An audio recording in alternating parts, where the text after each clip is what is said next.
Hello, everyone. Thank you so much for joining us today. Today, I have the beautiful Beth Kuschel who's going to talk to us about social media, all kinds of different tricks and tips that she has learned through seminars, education classes, and then a lot of just hands-on experience. So today, Beth, if you can share with us what to do on social media. All right, thank you, Stephanie. First of all, social media is a very good place for us to be the messenger for Isagenix. We have great products. It's income changing, it's life changing. So don't be afraid of what people are going to think of you. And in turn, if you do run into those negative people, you can just unfriend them. You don't need that as part of your goals with social media. Social media is a great place to show that you are a leader and that you have something that people need. It's a great place for you to connect with people. For example, for me, I live in a very rural area and I get to work only a couple times a week. And so social media, and I'm going to use Facebook as an example, is a great place for me to connect with other people. So when using social media, you want to be a farmer and not a hunter. You want to sow those seeds and provide value when you connect with people. So don't just be a seller. So with that, you want to create your brand. What is your thing that makes you stand out? What is it you're interested in? Those things is what will attract people to you. You want to have great content. So for example, just today, I had a friend of mine post a message on one of my posts and said, I always know what posts are yours, Beth, without even looking at the name, because they're just so great. So thank you so much. Keep them coming.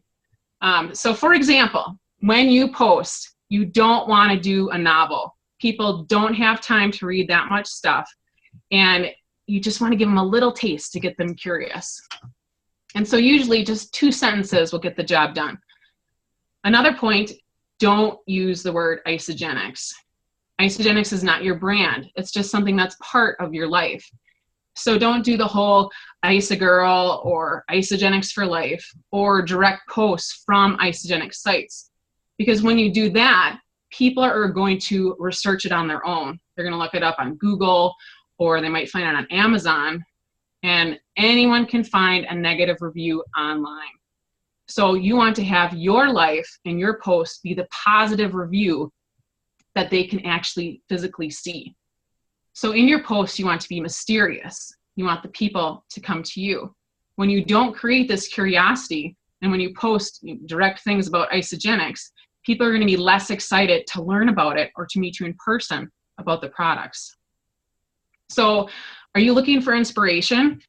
So when you are stuck with not knowing what to post on Facebook, find someone that you are drawn to on social media. For me, I follow Zach Slobin, Emily Vavra. Look at what they post and emulate their work. Find out what you like about those posts and make it your own. And when you see those things you like, save it. There's a little box in the corner on those Facebook posts where you can save that link or save that post. And that way you can reference it later or go back to it and use whatever you need out of it to make your own posts. If you're scrolling through Facebook and you see a picture that you like, save it. Click that little button. Once you've saved it, something that I've found that makes my posting very easier is you go into the pictures, your album of pictures on your phone, and you create albums and you create categories for each of those pictures that you found. So for example, I have an album for inspirational, one for funny, one for Bible passages, one for health and wellness, and one for Isagenix. So when you have those on hand, it'll be really easy for you to set up your posts and click, oh, I want to do something inspirational today. And you just click on that album and you can post that picture right onto Facebook. Another thing, when you are posting your personal pictures, it's really important to use photo editing apps and filters. And I can give examples of those apps later. But you want to grab people's attention. You want to make your post stand out. And so making your post stand out, it creates consistency. You want your pictures better and more interesting. And so by using the filters, they can take just an average picture and make it superb. And so just a little tip, when you are taking pictures, make sure that the natural sunlight is coming in from behind you and you're bound to have a good shot. Another point that you need to remember when making social media posts is to have correct grammar. Professionalism. Would you hand out an isogenic flyer to someone that had a typo in it? I wouldn't. That would be unprofessional. You don't want people thinking that you don't know what you're doing or are not able to catch simple mistakes. And plus, none of us have an excuse. We all have an electronic device. And so look it up. Look it up on dictionary.com or Google it, and you have no excuse for any sort of typo. On another note, when making posts, don't be negative. Be careful with what you're putting out there. Take a minute before you post and think, is this going to hurt me or my business or my image? So it's a good idea to stay away from things political, not taking sides on things, complaining, having questionable pictures on there, even if they're funny, or posting things that have swear words on them. So you don't want to take away from the quality of who you are and your brand. Another point is that you want to create intrigue and mystery with your post by being cryptic. So you want people coming to you. So for example, you post a picture from your launch party. Somebody might comment, I saw you had a party. What was that all about? Or you post a picture of you running with, an e-shot bottle. And somebody says, what is in that little bottle you had on your run? You want to give them little bits of info at a time. So maybe make a post saying, oh, I love how I feel, or I'm so thankful my friend shared this with me, or I'm glad I could help my coworker when they forgot their lunch today. The idea is that you want people messaging you and asking questions. So here are a few social media don'ts. You don't want to post pictures of bottles or containers. That makes you a product pusher. People will run from you.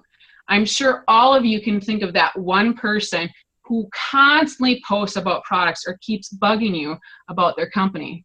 For me, it was a college friend who constantly was saying, try this product, try that product, and her feed was constant, just product stuff and this and that. And finally, I just had to say, sorry, I gotta hide you. It's just too much. You don't want to be that person. Don't post a picture of your Isogenics box. Yes, you are so excited to get your box and all that awesome stuff that's inside. However, just give them a little nugget. Yeah, you're excited, but keep them in suspense. Maybe take a photo of it with no logos on it.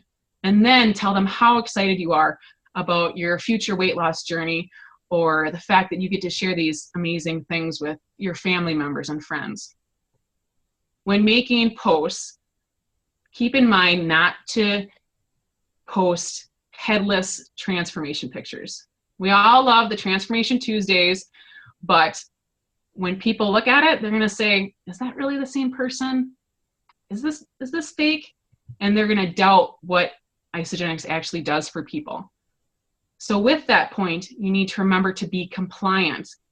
So for example, you could post this great picture of before and after and say something like, oh, I did a cleanse and I lost 9 pounds in 10 days. No, that's not compliant. Instead, you could say something like, I lost 10 pounds in a short amount of time and I'm feeling great. So make sure to be compliant. We love Isogenics and we want to make sure that they're around for a long time. So make sure you don't use days and pounds in the same statement. So once again, don't be a salesperson. You want to be authentic. You need to show your excitement for that person.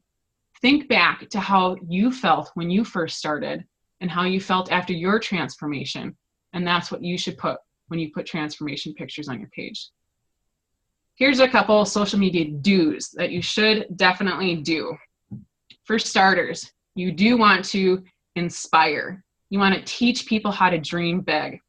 What's your dream? Post it. Maybe it hasn't happened yet, but you can still dream. You can still put it out there. You should find quotes and pictures that reflect that. 2, be real. Be authentic. Show them what real life looks like.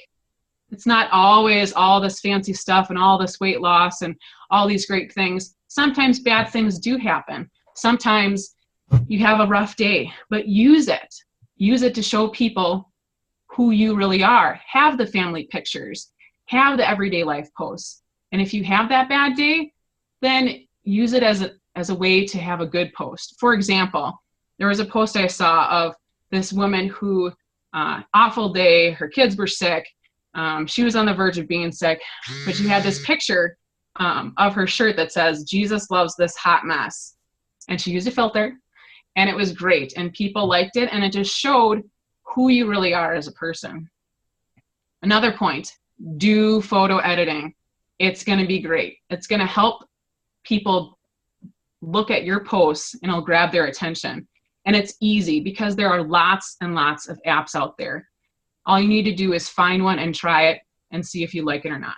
For me, I use PixArt. There's Photo Editor, there's Photo Lab, there's Filter Grid.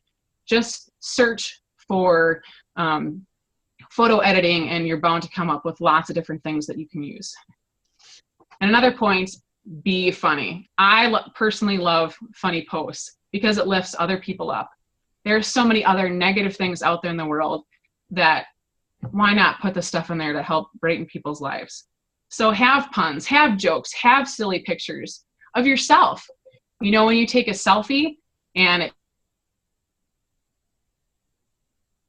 usually takes tons, show them the real life, the real you, but use a filter. Post pictures of animals doing silly things. Think about what makes you smile and find those things. Save those pictures and use them for posts later. And lastly, you want to be consistent. When you are consistent, it creates your brand and it creates trust with people that they can depend on you in your posts and be like, oh yes, that's great. So in order to be consistent, something that's helped me is by finding an app to help manage your social media sites. So there's various different kinds of apps out there. There's Hootsuite, there's Buffer, there's Parallel Space. If you research social media managers, you're bound to find lots of different things, and you just find one that works best for you. So finally, follow up. People are going to be looking at your social media, and they're going to be liking what they see, and they're going to be messaging you and commenting. And so if they like something, like their stuff back. Look on their pages and like different things about them, because, for example, since I've been posting more things, I've had these people that I even forgot that I had as friends liking my stuff. And that's great because now my material is getting out to more people, is coming up on their feed more often. So if they like it, you like back. They become a person of interest that you want to follow. If they comment back. Say, I'll message you. And then when you message them, find out what they liked or why they commented. After commenting with them or messaging, take it off the computer, off your phone, and put it on your phone and make a phone call. You want to get the conversation off social media. And then after that, make it belly to belly. You want to talk to that person face to face. And if that's not possible, send them a video. Show them how excited you are for them, that they are interested in this product or they want to change their lives in a certain way. And finally, overall, just be consistent. You want to gain the trust of your followers. You want to be a friend. You want to show them that you are worthwhile. Wow. That was fantastic. Thank you, Beth. You used so many different tools that I am sitting here going, okay, I need to do that. I need to do that. I have just a page full of notes. And so many things that I can look back to a few of my posts and go, ooh, all right, maybe I should change that or take that off or don't do that anymore. Yep, and that's possible. It's so easy for you to go back and delete things and edit things. So it's perfectly possible for you to go back and be like, yep, I kind of need to tweak that a little bit. Yeah, and I never do filters. And I've heard it over and over and over at each of our seminars. And I even remember probably the session that you were at where you heard it. And I'm still not doing it. So thank you for hounding it and pounding it in my head as to how important that is. Okay. That is great. I have two questions for you, two things you didn't cover, if you don't mind, that I'm curious about. Are you a big hashtagger? Do you use hashtags? I have started using hashtags more so that personally I'm able to keep track of what posts I put on there. Because if you put a hashtag up in your search engine box, you can use that as a way to find something that you posted previously. Oh, that's great, because that's one of the hardest things is trying to go back and find it because we don't have that ability. So yay, thank you. That's huge. Do you do hashtags where it will reach a lot of people, or do you come up with your own so that you can find it easier? How do you come up with what you're going to hashtag? I usually include probably at least 3 hashtags with my posts. 2 might be creative and 1 might be in general, so that it could be reached to more people, or more, if people search for that, they might be able to find it better. Great information. Fabulous. And then the last question is, do you, like, let's say you're do you use Instagram? And if you're in Instagram, do you check out the same picture and post for everything, for all the social media with Snapchat, Facebook, Twitter, LinkedIn? I mean, do you use the same post over and over? I do. I do with Hootsuite. I have several different social media accounts in there, and I just do the same post for each one, and it goes to all the different social media sites in that app. However, I have found that Instagram does not connect with Hootsuite, and you have to do it physically on your own. You have to go to the Instagram site to do it. So for that, then I will switch up the post just a little bit and maybe add a couple different words, or put an extra filter on the picture, just to change it up a little bit. Great. Absolutely fantastic. This was just a wealth of information. And even for those of us that have gone to several sessions and seminars and learned, you gave a lot of great nuggets that I think are going to be very helpful. So thank you. Thank you. All right. Is there anything else you want to add for today? The last thing that I want to say is that you are never going to run out of friends. You can look through your old yearbooks, high school, college, whatever, and you can find friends. Look them up on Facebook and ask to be their friend. I mean, the worst possible thing that could happen is that they won't friend you. And then if you run out of those people, friend your friends' friends. And so look at your friends' friend list and find those people that you do have a connection with, that maybe you only met them 1 or 2 times, but that's still a connection, and they're probably going to remember you. Friend them, and then just go from there. So that's fantastic. Thank you. Great advice. Thank you so much for all of your time and knowledge. And it was absolutely wonderful. Thank you. All right, everyone, have a fantastic day. We'll talk to you all soon.